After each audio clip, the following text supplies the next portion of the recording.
all members of Congress of both parties, I ask you to take this vote for our national security. I am looking forward to the debate. In doing so, I ask you, members of Congress, to consider that some things are more important than partisan differences or the politics of the moment. The politics of the moment? Folks, color me skeptical here. I'm Dan Bongino. Be here till 7 p. today. We got a stacked show for you. Stay tuned, folks. We're talking all things Syria today.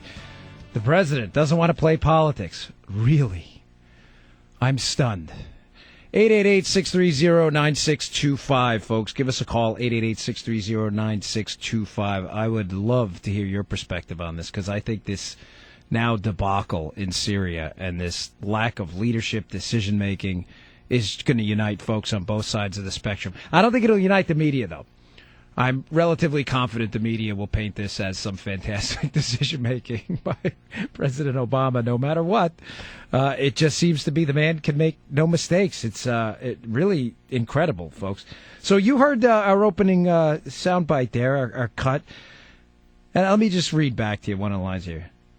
So he's asking members of Congress of both parties to take this vote for our national security. Okay, well, I have a question about that, number one. Is this really our national security interest right now? Again, I'm not debating it's a humanitarian disaster. I'm just saying, folks, what is our specific meat and potatoes national security interest? Well, on the line to talk about it, we have our good friend Eli Lake, the senior national security correspondent for the Daily Beast. You can follow Eli on Twitter at Eli, E-L-I Lake, like swim in the lake. Give him a follow on Twitter, folks. And Eli, thanks for coming on. Welcome to the show. Hey, thanks so much for having me. Yeah, so listen, there's no better person to talk about this than you. I've been reading your Twitter feed during the break, and one of your tweets here, again, you can follow Eli Lake at Eli Lake on Twitter. Shorter Obama. I made a decision to strike Syria. I have the authority to just do it, but I'm asking Congress and the UN because I'm Obama. I think that pretty much sums it up. He's the great decision maker who really just punted to Congress, did he not? Obama is so decisive. He didn't just make one decision; he made two. It's incredible. What we just heard is a speech where he said, I've decided to strike Syria, and I've decided that I can decide alone to strike Syria, but I haven't decided yet. Right. And it was filled with nuance and legalism, and in some ways, I think that you have to credit Obama because there was no case I really heard from anybody about how a limited, no boots on the ground strike would be a significant enough deterrence really to Assad, which is the reason why Obama believes there should be military action in Syria, which is to discourage all of the other dictators and terrorists from ever using chemical weapons again, which is a worthy goal and I think one that you can justify. The problem is he's unwilling to authorize the significant commitment of force necessary and responsibility for Syria afterwards that would be required to really provide that deterrence. Instead, he talks about degrading to some degree the capability of Syria to launch these mass atrocities again, which is undermining the basic reason for why you would want military action, except he doesn't want to go that far. I mean, this guy, we're talking to Eli Lake, at Eli Lake on Twitter from the Daily Beast. Eli, this guy, the president, is a political genius. It is absolutely amazing the pretzels he ties himself in to avoid any significant decision-making whatsoever. And I think the grander problem here, we just had Chris Plant on before talking about, is the media water carriers for this guy cover for him no matter what. I mean, if this was a Republican president, this guy there would be a public execution right now. I mean, this would be horrifying, the press coverage. But you're right. He made a decision, punched the football to Congress. Now, my question to you is, what does Congress do? Aren't they boxed in? I mean, how do they even respond to this? How do you see it proceeding? Well, you got your libertarians and the Rand Paul types in the Republican Party who clearly think there's no national interest here.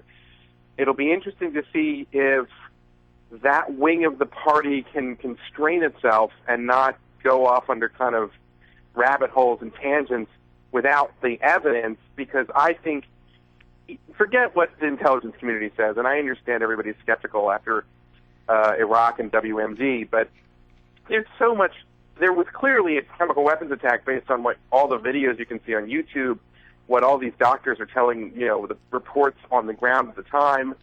To a certain extent, I mean, I would predict that you would find at least the UN saying there was a chemical attack.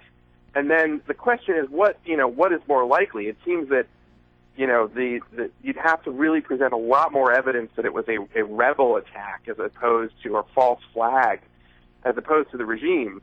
So that's one thing. But then there's the rest of the Republican Party that doesn't believe that the executive should be restrained. That is the Cheney, Rumsfeld, Bush line, for many years. It's also a view that Reagan and George H.W. Bush, espoused. And almost all modern presidents end up taking the view, as Obama just did now, that they have the authority to conduct these kinds of limited airstrike sorts of things.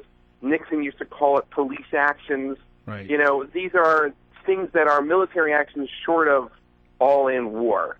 And modern presidents have always said that they can do that.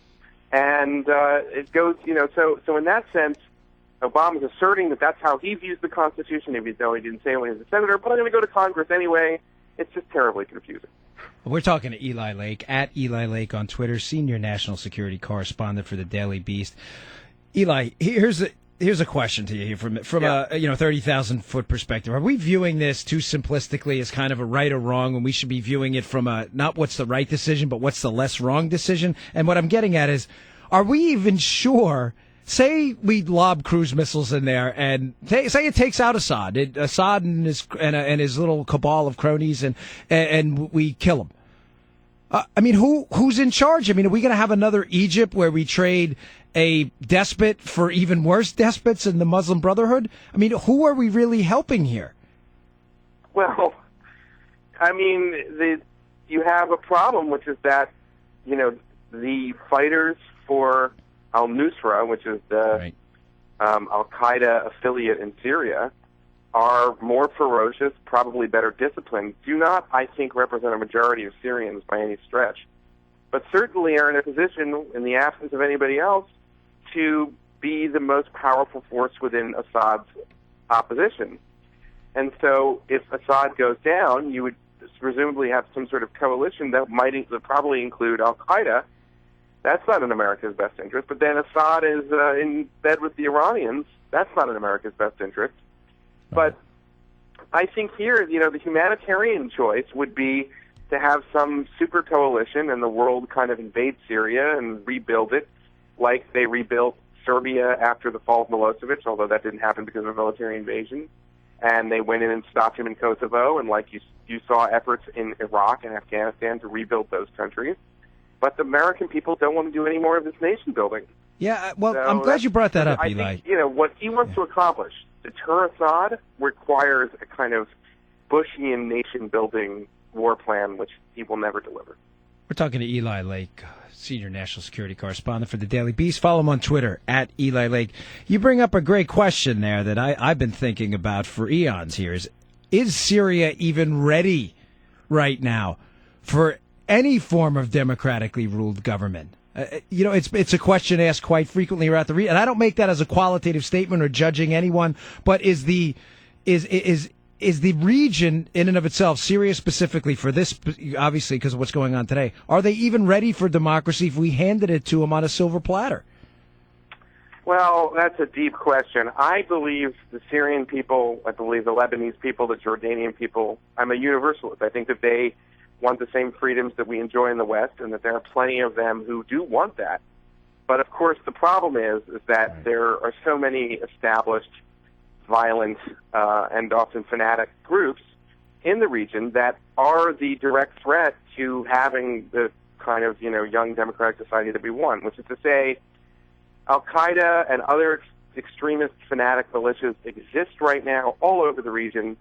They are organized, and they are not interested in any kind of democratic experiment. So as long as they are participating and intimidating and subverting any kind of process like that, then I think that the chances for success there are slim. Eli, thank you so much for taking the time on the weekend. I know your commentary and your expertise in this are in high demand, so I really appreciate it. Well, I see myself more as a reporter, so I don't like to predict too much, but yeah, it's a good question. Well, thank you so much, and thank you for coming on. Again, I know you're in high demand today, so I appreciate it. Thank you so much, Eli. Okay. All right, folks, that was Eli Lake. You can follow him on Twitter at Eli Lake, senior national security. Try that, saying that a couple times. You think I was chewing on a pretzel? Senior national security correspondent for the Daily Beast. We've got a great show coming up for you, folks. We got a lot of guests. We got Bill Kristol coming up. We had Chris Plant on before. Again, that was Eli Lake. We're going to be talking Syria. Give us a call, 888-630-9625, 888-630-9625. We got John on the line, so hold on, John. We'll get to you. And I'd love to hear your perspective. What's our national security interest? Is there? Go in, go out, cruise missiles, no boots on the ground from my perspective. 888-630-9625. Stay tuned.